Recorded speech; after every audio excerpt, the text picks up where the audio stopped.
Daniel Cooper stood on the observation deck of his research station, watching the sky turn orange.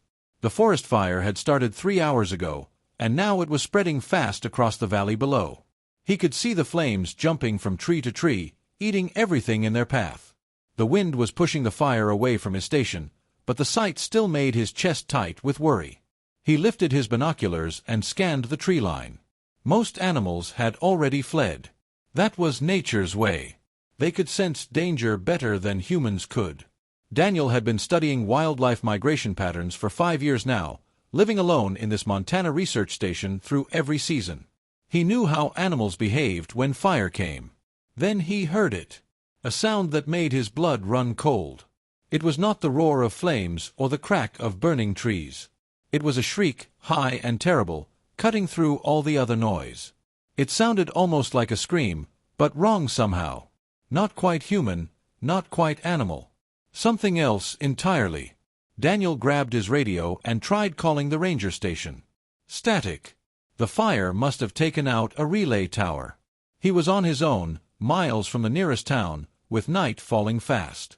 The shriek came again, closer to the fire's edge. Every logical part of Daniel's brain told him to stay inside. The fire was dangerous.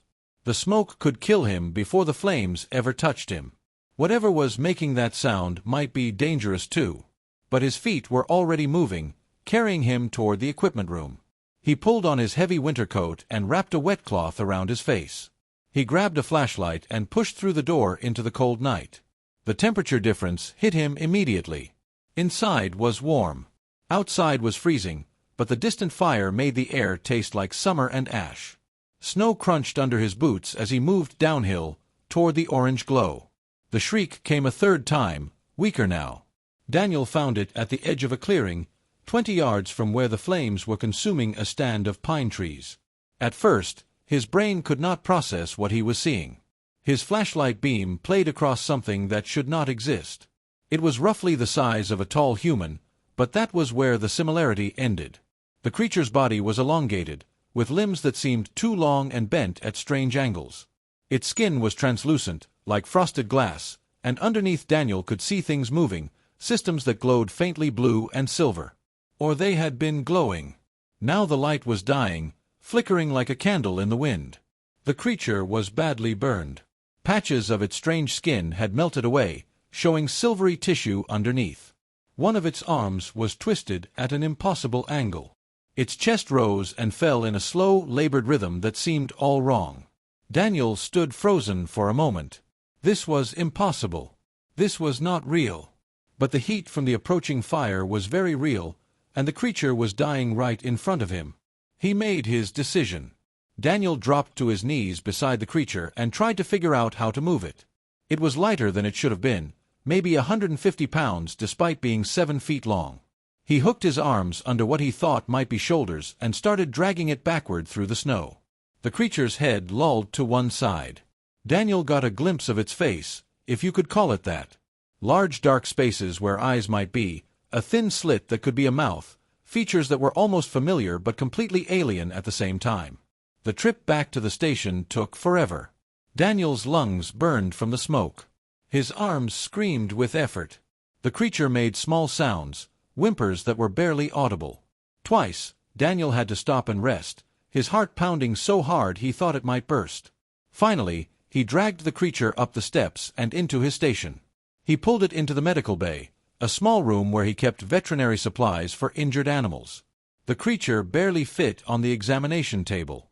Under the bright lights, Daniel could see the damage more clearly. The burns covered at least 40% of the creature's body. Its blood, where it leaked from wounds, was silver and seemed to shimmer in the light. The blood was warm, almost hot to the touch. Daniel's hands shook as he cleaned the wounds and applied burn ointment. He had no idea if anything he was doing would help. This was so far beyond his training that he felt like a child playing doctor. But he had to try. As he worked, he noticed something strange. The burns were healing. Not fast, but visible. Tissue was slowly knitting back together at the edges of the worst wounds. The silver blood seemed to be doing something, carrying healing factors that no human body possessed.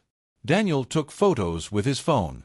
He wrote notes in his journal, documenting everything. The scientist in him was screaming that this was the discovery of the century. The human in him was simply terrified. By midnight, he had done everything he could. The creature's breathing had steadied, though it still followed that strange, slow pattern. The bioluminescent glow under its skin was barely visible now, just the faintest shimmer of blue and silver. Daniel collapsed into a chair and stared at the impossible thing on his table. Tomorrow he would need to make decisions. Tonight, he was too exhausted to think. He set an alarm on his phone and let his eyes close, just for a moment. Just for a moment. Morning light filled the medical bay when Daniel's eyes snapped open. His neck ached from sleeping in the chair. For a moment, he forgot where he was. Then memory crashed back and he jerked upright, his heart racing. The examination table was not empty, but the creature was gone. In its place lay a man. Daniel blinked hard, convinced he was still dreaming. But no, the man was real. He was naked, lying on his side, with the same burn patterns that the creature had worn. The burns looked better now, healing into pink scars. The man appeared to be around 30 years old, with dark hair and regular human features. His chest rose and fell in a normal breathing pattern. Daniel stood slowly, his chair scraping against the floor. The man's eyes opened. They were brown, completely normal human eyes, except for something in the way they looked at Daniel. A depth that seemed to go on forever. "Daniel Cooper," the man said. His voice was slightly rough, probably from the smoke damage. "Thank you." Daniel took a step backward and hit the wall. His mouth opened, but no sound came out. This was impossible. He had dragged a 7-foot alien creature into this room. Now there was a human man. His tired brain tried to find a rational explanation and came up empty. "What?" Daniel finally managed. "What are you?" The man sat up slowly, wincing at the movement. The burns clearly still hurt. He looked down at his hands, flexing the fingers as if testing them. "My name is Kale. I am Verani. We are shapeshifters by nature, not by choice. Our bodies adapt to match the dominant intelligent species of whatever world we are on." "That's not possible," Daniel said. But even as he spoke, he knew how stupid that sounded. He had seen the creature. He was looking at the man. Possible or not, it was happening. "I crashed," Kale said. He spoke slowly, choosing his words with care. "My ship malfunctioned as I entered your atmosphere. The crash caused the fire. The trauma locked my body in its natural form. I could not shift until my injuries began to heal. I am sorry for the fear I must have caused you." Daniel slid down the wall until he was sitting on the floor. His legs felt weak. "How do you know my name?" "My people have been watching Earth for many years. We access your digital networks, your databases. We study your languages and cultures. When I regained consciousness during the night, I saw your identification cards, your photographs. I knew who had saved me." "Your people," Daniel repeated. "There are more of you." Kale nodded. "Not on Earth. But yes, many more. We have been observing your world, trying to decide when and how to make contact. That decision has now been made for us." Daniel laughed, but it came out shaky and wrong. "This is insane. I'm having a breakdown. Carbon monoxide poisoning from the smoke. That has to be it." "You are not," Kale said gently. "Though I understand why you wish you were." He held up his right hand, palm toward Daniel. "Watch." The hand began to change. The skin turned translucent, the bones lengthened, the fingers merged and reformed into something with too many joints.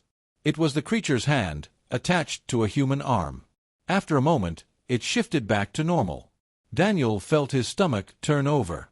He pressed his hands against his face, trying to ground himself in reality. When he looked up again, Kale was still there, still real, still impossible. "Why were you watching us?" Daniel asked. "What do you want from Earth?"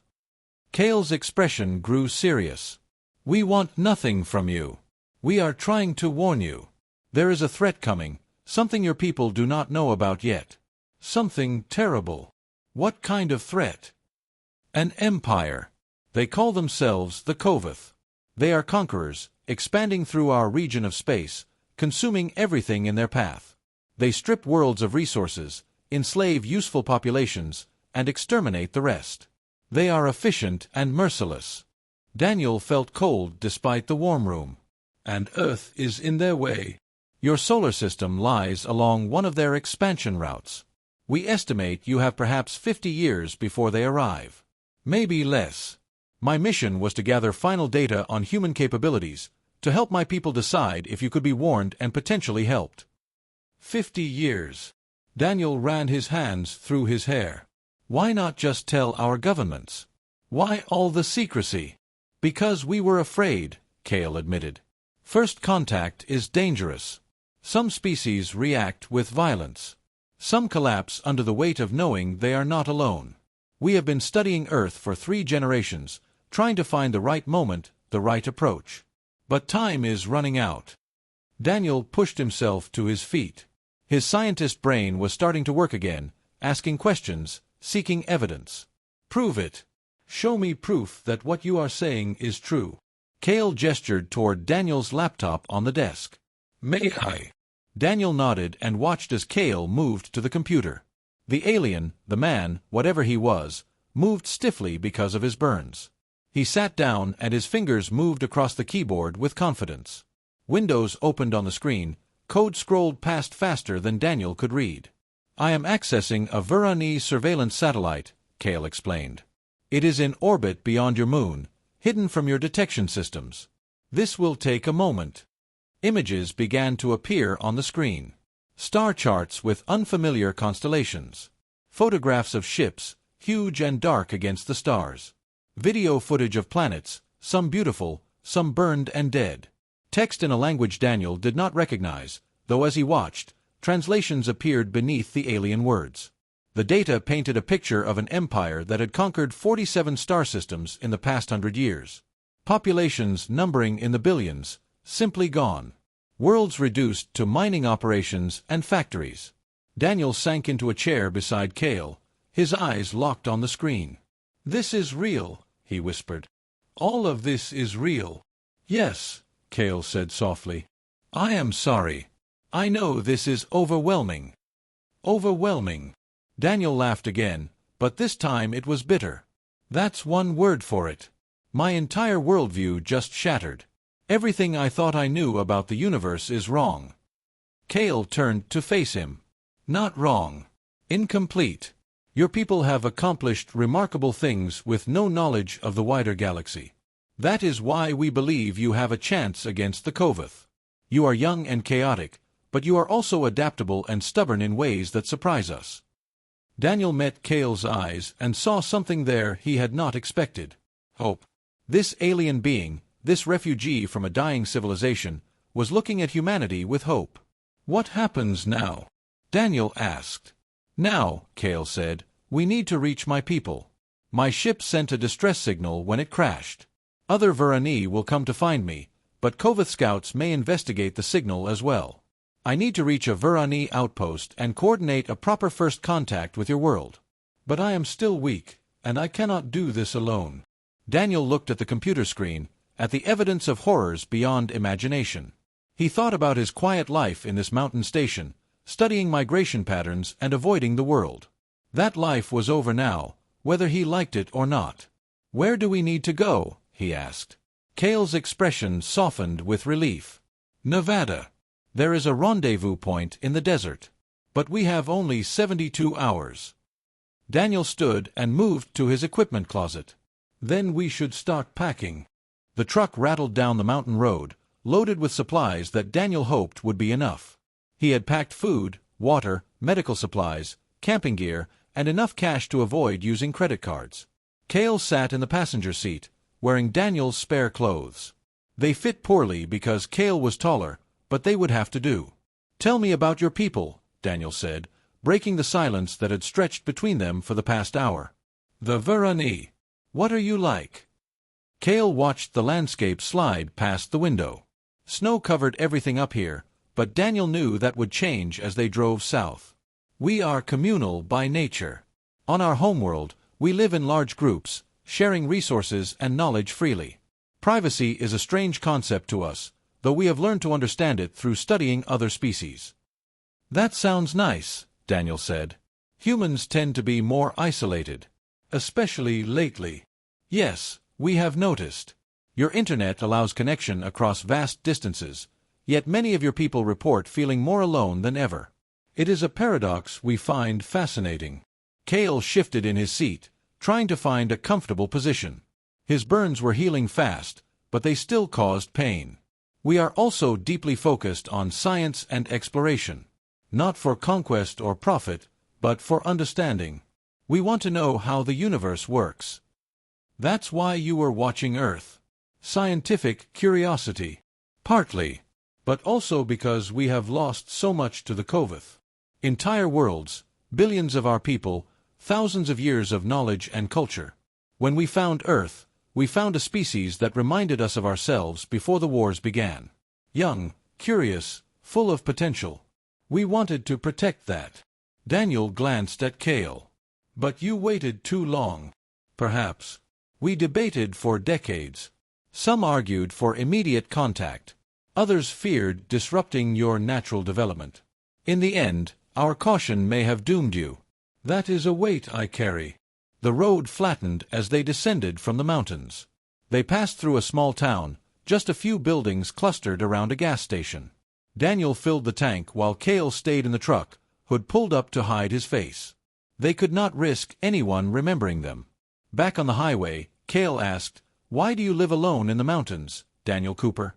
Your records show you once worked with many colleagues."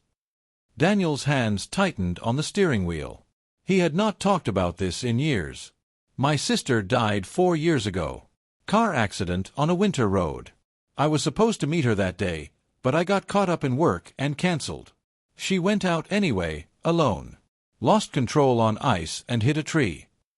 You blame yourself. I know it is not logical.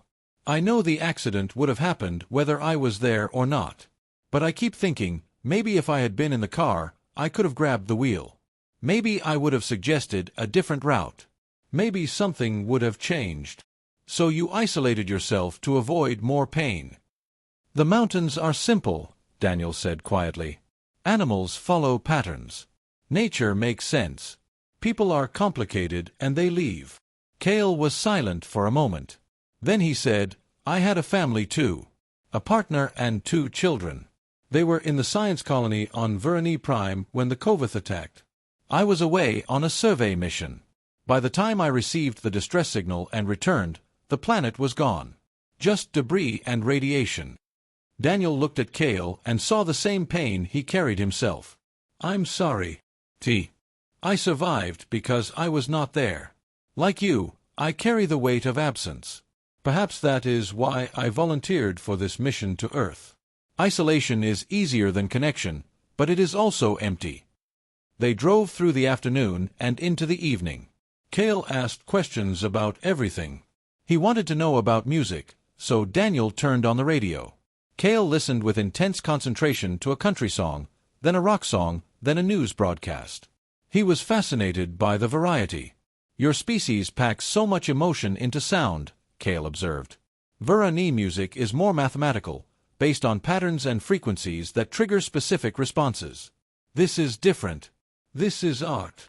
They stopped for food at a diner in Wyoming. Daniel ordered burgers and fries while Kale studied the menu like it was an alien artifact. When the food arrived, Kale took careful bites, processing each new taste. "This is very high in fat and salt," he said. "Yeah, it's not exactly health food," Daniel admitted. "It is delicious," Kale declared, taking another large bite. Despite everything, Daniel laughed. It felt good, like releasing pressure from a valve. For a moment, sitting in this ordinary diner with an alien disguised as a human, everything felt almost normal. That feeling did not last. They were back on the highway, crossing into Utah as night fell, when Kale suddenly sat up straight. "Daniel, we are being followed." Daniel checked the rearview mirror. A black SUV was maintaining steady distance behind them, 3 cars back. "Are you sure? How can you tell?" "My senses are sharper than human normal, even in this form. I can detect the vehicle's electromagnetic signature. It has been following us for the past 40 miles, matching our speed precisely."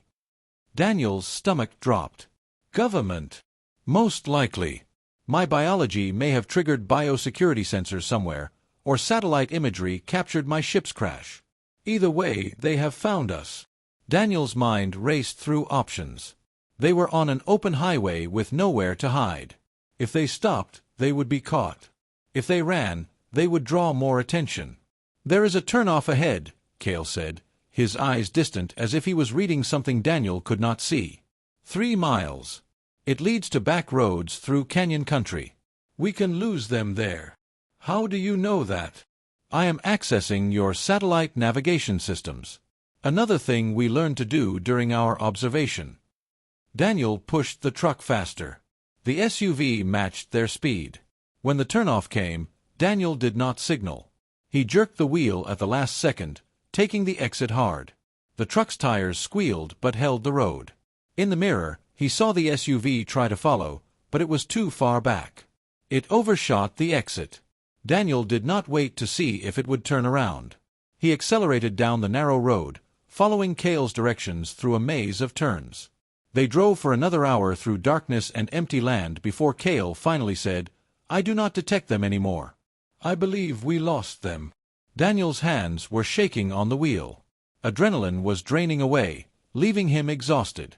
That was too close. Yes. And it means we have less time than I thought.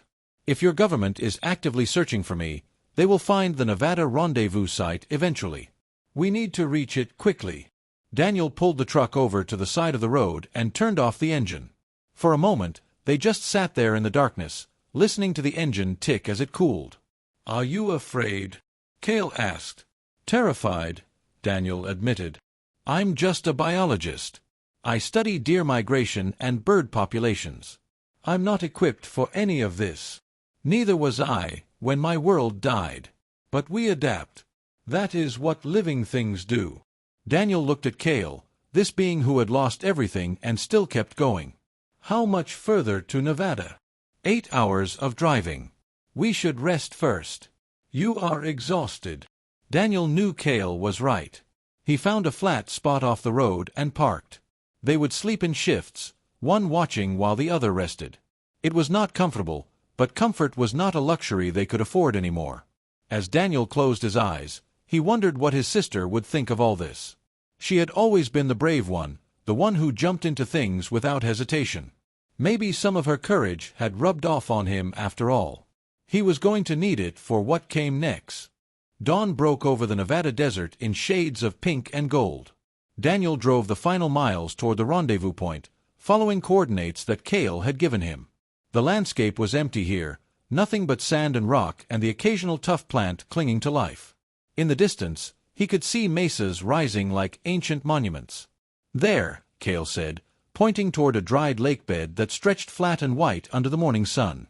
"That is where they will meet us." Daniel guided the truck off the road and across the hard-packed sand. The vehicle left tracks behind them, clear as a signature. There was no hiding their presence here, and that made Daniel nervous. But Cale seemed calm, his eyes scanning the sky. They parked at the edge of the lake bed and got out. The air was cold and dry. Daniel could taste dust on his tongue. He grabbed his binoculars and scanned the horizon, looking for any sign of the black SUV or other vehicles. Nothing. They were alone. "How long do we wait?" Daniel asked. "Not long. They are already here." Cale pointed upward. At first, Daniel saw nothing. Then the air above the lake bed began to shimmer, like heat waves but wrong somehow. The shimmer grew more pronounced, and suddenly a ship appeared. It had been there all along, hidden by some technology that bent light around it. The ship was beautiful in a way Daniel had no words for. It was smooth and organic-looking, shaped like a teardrop made of silver metal that seemed to flow rather than sit still. It descended silently, without any visible engines or thrust. When it touched down on the lake bed, it made no sound at all. A hatch opened in the side of the ship, and 3 figures emerged. They were human-shaped, wearing simple gray uniforms. As they approached, Daniel could see they had the same depth to their eyes that Cale had, the same sense of something more beneath the surface. "Cale," the first one said. She was tall with dark skin and short hair. We feared you were lost. I nearly was, Commander Ellis, Kale replied. This human saved my life. His name is Daniel Cooper. The commander turned her attention to Daniel, and he felt suddenly small under that gaze. Thank you for protecting our scout. We are in your debt. I just did what anyone would do, Daniel said, though he knew that was not quite true. You did more than that, said the second Verani, a man with reddish hair who introduced himself as Navigator Quinn. You risked your life and your safety. You chose to help when you could have chosen fear. The third Verani, a woman named Lynn who was their medic, was already examining Kale's burns. These are healing well. You were fortunate. Fortune had nothing to do with it, Kale said, looking at Daniel. I was saved by compassion. Commander Ellis gestured toward the ship. We should speak inside. We have much to discuss and little time. The interior of the Verani ship was unlike anything Daniel had imagined. The walls glowed with soft light that seemed to come from nowhere and everywhere at once. There were no right angles, everything flowing together in curves and smooth transitions. The air smelled faintly of something Daniel could not identify, clean and slightly sweet. They gathered in what Ellis called the planning chamber. Displays flickered to life around them, showing star charts and data streams. Daniel recognized Earth, a small blue dot among countless others. The situation has changed, Ellis said without preamble. When Kale's ship crashed, it sent an automated distress signal. We expected only our people would detect it. We were wrong. Kovath scouts have entered your solar system. Daniel felt his blood run cold. They're here. Now. A probe, not a full invasion force. But yes, they are here. They detected the signal and came to investigate. They will not find Kale's crashed ship because we have already retrieved it, but they will scan your planet. They will see your cities, your technology, your population. Earth will be added to their target database. How long do we have? Daniel asked. Before they attack. Still decades, probably. The Kovath do not move hastily. They will observe, gather data, and plan. But your people can no longer live in ignorance. You must be warned. Kale stepped forward. I wish to stay on Earth. To serve as ambassador and proof of what Daniel has witnessed. My people can return to the fleet and prepare defenses, but someone must remain to help humanity understand the threat. That is extremely dangerous, Navigator Quinn said. If their governments react badly, you could be imprisoned or killed. I know. But it is necessary. Commander Ellis studied Kale for a long moment. Then she turned to Daniel. And you, Daniel Cooper? What role will you play in this? Daniel thought about his quiet research station in the mountains. He thought about tracking deer through the snow and recording bird songs. That life seemed impossibly distant now, like something from another person's memories. Kale says you have been watching us for years, Daniel said slowly. Studying us, learning about us. But you still don't really know us, do you? You see our violence and our chaos, and you're afraid we'll react badly to first contact. That is a legitimate concern, Ellis said. Maybe. But humans are also curious. We explore. We ask questions. We want to understand things. If Kale stays, and if I stay with him, we can show your people that humans are more than just violent apes with nuclear weapons. We can build a bridge between our species.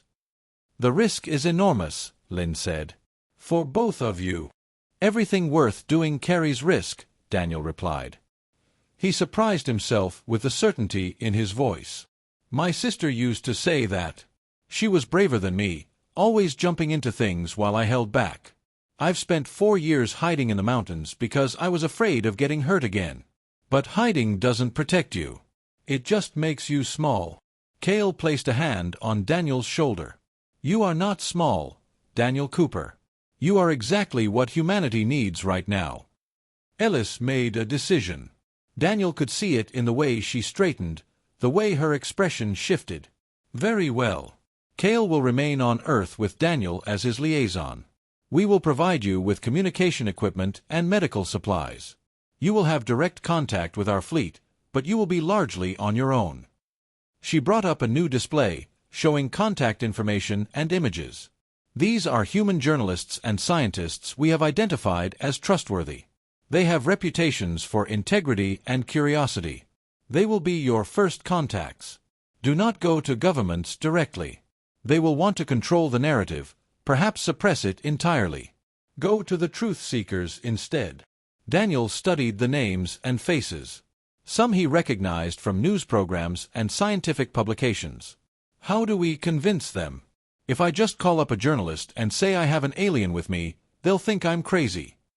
That is why we will give you proof, Quinn said. He held up a small device, like a smooth black stone. This contains data from our surveillance of Earth, including footage your own technology cannot fake. It also contains star charts, recordings of Kovath attacks on other worlds, and our complete analysis of the threat. The evidence is overwhelming. Lynn handed Kale a medical kit. Supplies for your continued healing, and treatments for Daniel in case he is injured. The contents will appear strange to human doctors, so use them carefully. One more thing, Ellis said. She looked at Daniel with an expression that might have been respect. You asked earlier why we did not simply tell your governments about the Kovath threat. The truth is, we have made that mistake before. 50 years ago, we found another species in the Kovath's path. We went to their leaders with warnings and offers of help. Those leaders decided our technology was more valuable than our warnings. They attacked our ship, killed our ambassador, and tried to capture our people. When the Kovath came, that species had no defense because their leaders had spent years fighting each other over alien technology instead of preparing. They are extinct now. So you don't trust governments anymore, Daniel said. We trust individuals. People like you, who act from compassion rather than ambition. That is why we are putting our faith in you and Kale to do this right. The meeting concluded, and they returned to the lake bed. The sun was fully up now, burning away the morning chill. Ellis, Quinn, and Lynn prepared to depart, but before they entered their ship, Ellis turned back one last time. The Kovath will come eventually, she said. All we can do is give humanity time to prepare. Use that time wisely. The ship rose silently into the air, shimmered, and vanished. Daniel and Kale stood alone in the desert, carrying equipment and the weight of an impossible task. Are you ready for this? Kale asked. Daniel thought about it. He thought about his sister and her fearless spirit. He thought about the empty years in the mountains and the loneliness he had chosen. He thought about the future, about all the people on Earth who had no idea what was coming. No, he said honestly. But I'll do it anyway. They walked back to the truck. Daniel pulled out his phone and looked at the contact information Ellis had provided. He selected a name, a science journalist in New York with a reputation for chasing impossible stories. Here we go, he said, and pressed dial. The phone rang 3 times before someone picked up. A woman's voice, sharp with early morning irritation. This is Kate Miller. Who is this and how did you get this number? Daniel took a breath. This was it, the moment where his quiet life ended forever. My name is Daniel Cooper. I'm a wildlife biologist in Montana. I need to speak with you about something that will sound impossible. I'm hanging up now. Wait. 3 nights ago, there was a forest fire in the Clearwater Mountains. It started suddenly with no natural cause. If you check satellite data, you'll find thermal signatures that don't match any known ignition pattern. That fire was caused by a crashed spacecraft. Silence on the other end. Then, who are you really? I told you. My name is Daniel Cooper. I found the pilot of that spacecraft. He's sitting next to me right now. His name is Kale, and he's not from Earth. We need to meet with you. We have evidence, real evidence that will change everything. This is a prank. It's not. Kate, I know you've spent your career investigating unexplained phenomena. I read your article about the unidentified signals from deep space last year. You've been looking for proof that we're not alone. I'm offering you that proof. Another long pause. Daniel could almost hear her weighing skepticism against curiosity. If this is real, why come to me? Why not go to the government? Because governments will try to control the story, maybe bury it.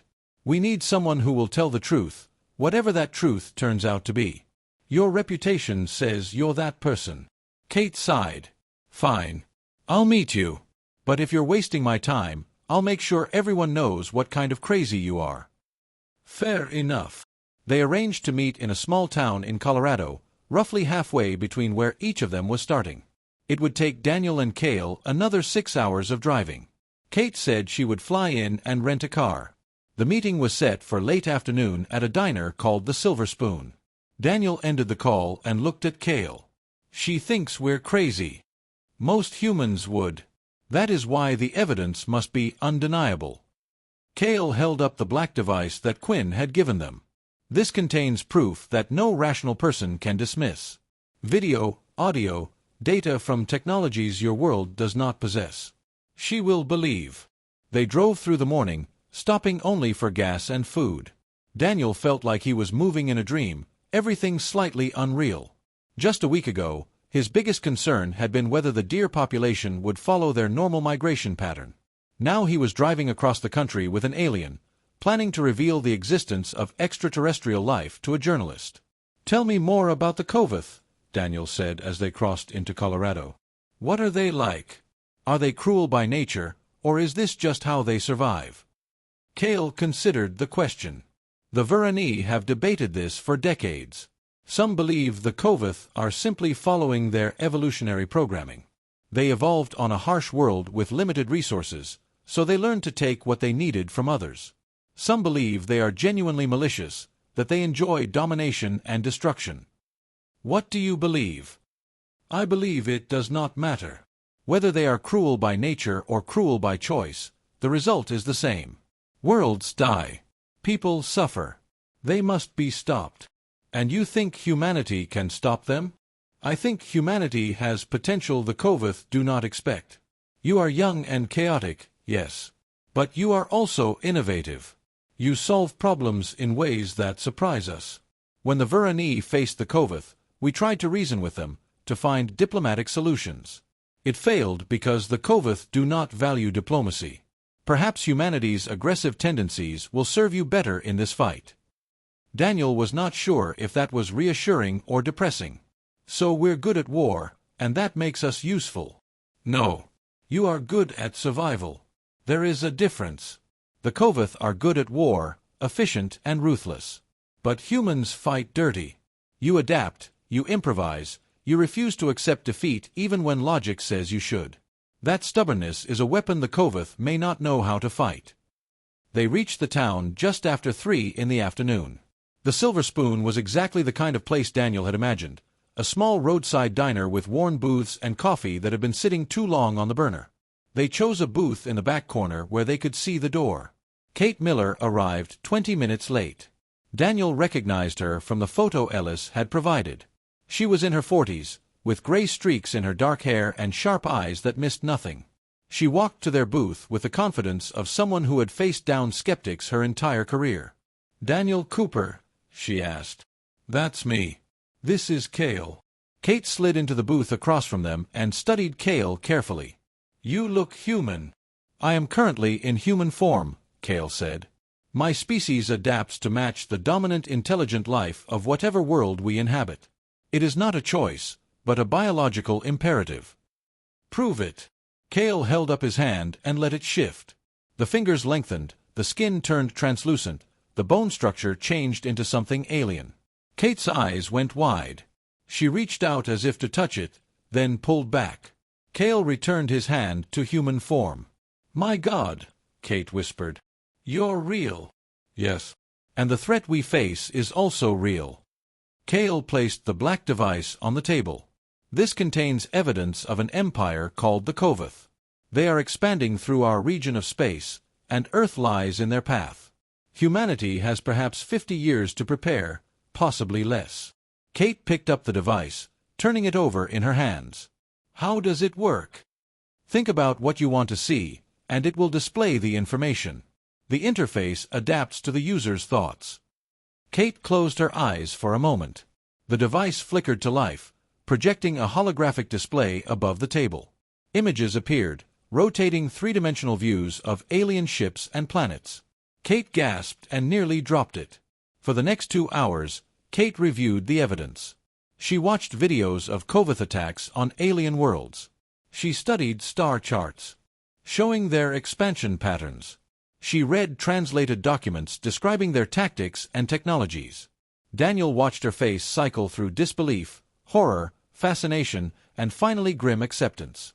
"This is real," she said finally, her voice shaky. "All of this is real. We're not alone, and something terrible is coming." "Yes," Cale said simply. "Why me? Why not go to the United Nations, or NASA, or someone with actual authority?"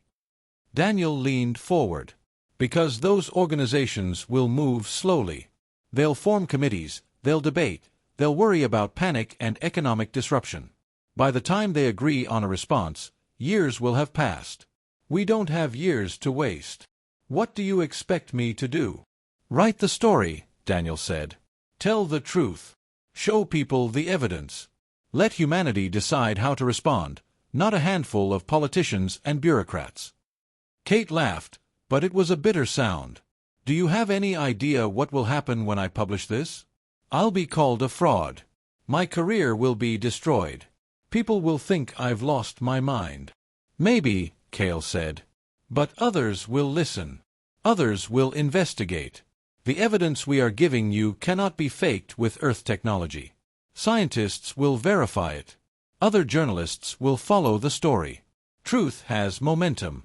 It may start slowly, but it will build." Kate was quiet for a long time, staring at the holographic display. Finally, she looked up at them. "I've spent my entire career looking for stories like this. Real evidence of extraterrestrial life. Now that I have it, I'm terrified." "Fear is a reasonable response," Cale said gently. "But so is courage." "Give me 3 days," Kate said. "I need to verify what I can, gather supporting materials, contact sources. Then I'll publish. It will be the biggest story in human history." They exchanged contact information and agreed to stay in touch. Kate left with the black device, handling it like it might explode. Daniel and Cale remained in the booth, nursing cold coffee. "Do you think she'll do it?" Daniel asked. "Yes. She is a seeker of truth. She will not be able to resist." "What do we do now?" "We wait. We prepare. And we contact others on Ellis's list. Kate will start the conversation, but we need multiple voices speaking the same truth. That is how we build credibility." They paid for their coffee and walked back to the truck. The sun was setting, painting the sky in shades of orange and purple. Daniel thought about all the people going about their normal lives, completely unaware that everything was about to change. His phone buzzed. A text from his old supervisor at the Wildlife Research Institute, asking if he was okay and why he had not checked in. Daniel stared at the message for a moment, then put the phone away. He would respond eventually, but not today. Today, he was too busy changing the world. "What's the plan?" Daniel asked as they climbed into the truck. Cale pulled out a list of names and locations. "Ellis gave us contacts in 12 countries. Scientists, journalists, military officers, all people who have shown they can handle uncomfortable truths. We need to reach as many as possible before Kate's story publishes.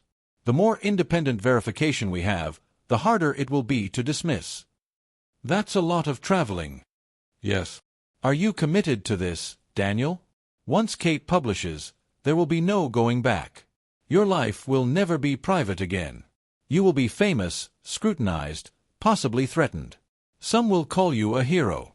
Others will call you a liar or a traitor." Daniel thought about his sister again. She would have jumped at this adventure without hesitation. She would have been excited by the danger and the importance of it all. He was not his sister. He was cautious and careful and preferred to stay in the background. But maybe it was time to step into the light. "I'm committed," Daniel said. "Someone has to do this. It might as well be us." Cale smiled, an expression that looked completely human but carried something deeper beneath it. "Then let us begin. We have 50 years to prepare humanity for war. That sounds like a long time, but it will pass faster than you think. Every day we delay is a day lost." They pulled out of the parking lot and onto the highway, heading toward their next destination. Behind them, the sun finally set, plunging the world into darkness. But ahead, the first stars were appearing in the evening sky, cold and distant and full of both promise and threat. Daniel looked up through the windshield at those stars and thought about all the worlds out there, some alive, some dead, some waiting to be saved. Earth was just one small planet among billions. But it was his planet, his home, and he would do whatever it took to protect it. What do humans do when facing impossible odds? Cale asked, echoing the question from days ago.